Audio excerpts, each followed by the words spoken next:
Hello, everyone, and welcome to another episode of the Pisces Guide to Pop Culture with your host, TJ West. That's me. For today, I want to be talking about a particular genre and a particular book that's always been very important to me. Now, before I get that far, you'll all know, of course, that Pisces don't really like reality. We like worlds of dreams, of escapism. We're not really great with reality, and I'm sure that any Pisces out there will tell you this. So it's natural that we would gravitate to escapist genres like fantasy, romance, historical fiction, and so forth. So obviously, I'm a fantasy girl, love fantasy, romance, sci-fi, all that stuff. And I've been a particular fan of the Shannara series, and I'm aware that the author, Terry Brooks, whom I greatly love and admire, pronounces it Shannara, but for me, it's always going to be Shannara, and I'm sure that I'm not the only one out there.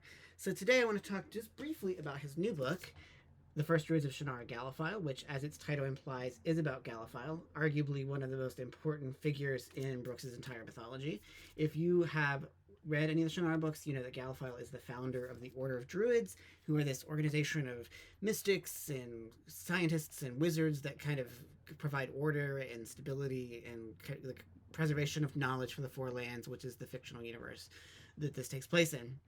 So Galaphile, this prequel novel, long awaited, focuses on the founder of that order and his efforts to sort of bring stability and peace to a world that is very much riven by violence and unrest and all kinds of brutality. And to put it in a Hobbesian way, it's nasty, brutish, and short. So Galaphile, begins as we're introduced to him as a young man. He witnesses all of this violence, all of these sort of uncertain times, and he sets out to fix that. He trains with Cogline. He has this relationship with this young woman named Nerianne, who kind of gives him the stability that he needs in order to fulfill this. And I have to say that I really loved this book. I think that it's one that I have been waiting for because I love prequels. I love sort of fleshing out these imaginary worlds. I love that it presents us with a hero who is immersed in a world not all that dissimilar from our own. We know that we're sort of in the midst of great uncertainty and unrest. And so Galaphile, in that sense, is a very relatable hero, and we can really identify with his effort and his desire to make a better world. Now, opposed to him, of course, is this being known as the Spectre, who is this kind of sinister figure who's seduced by the Illadatch, this book of monstrous evil that, if you've also read any of the books in the Shannara series, is also a sort of long-running villain in a way. And so, as opposed to Galaphile, who has this more other-centered way of looking at the world, the Illadatch encourages in the Spectre this desire to conquer, to destroy, to bring under his dominion anything that he can.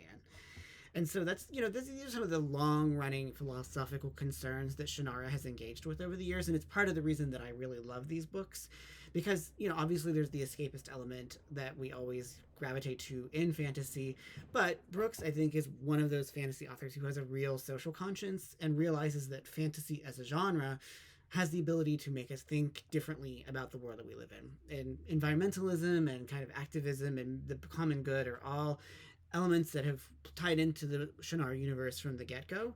And so it's nice to see this sort of coming back to this moment, this key developmental moment for the Four Lands, where there are this recognition that these unsettled times can't go on as they are. Someone has to do something. Someone has to make an effort. And so that's why Galaphile is so vital in that regard.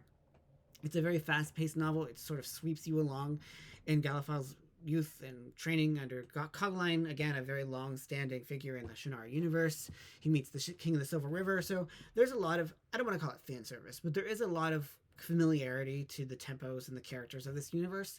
But I mean, that's kind of what you go to Shannara for. You know who you're getting, who the characters you're going to experience, but there's new layers and development here that I think really help to establish this world.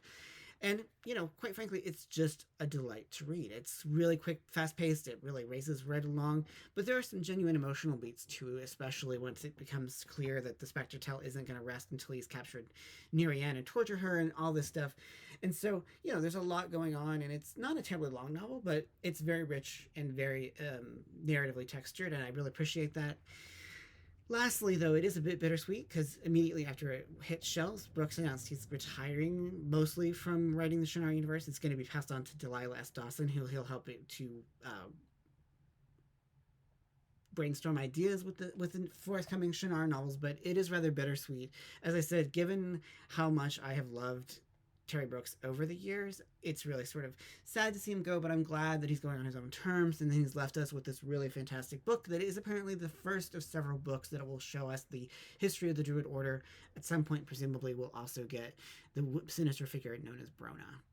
So that's all I have for this week's entry, today's entry of the Pisces Guide to Pop Culture. If you want to read more about my thoughts about the Shannara universe, or just about anything else that I've written about, please do sign up to my newsletter on Substack.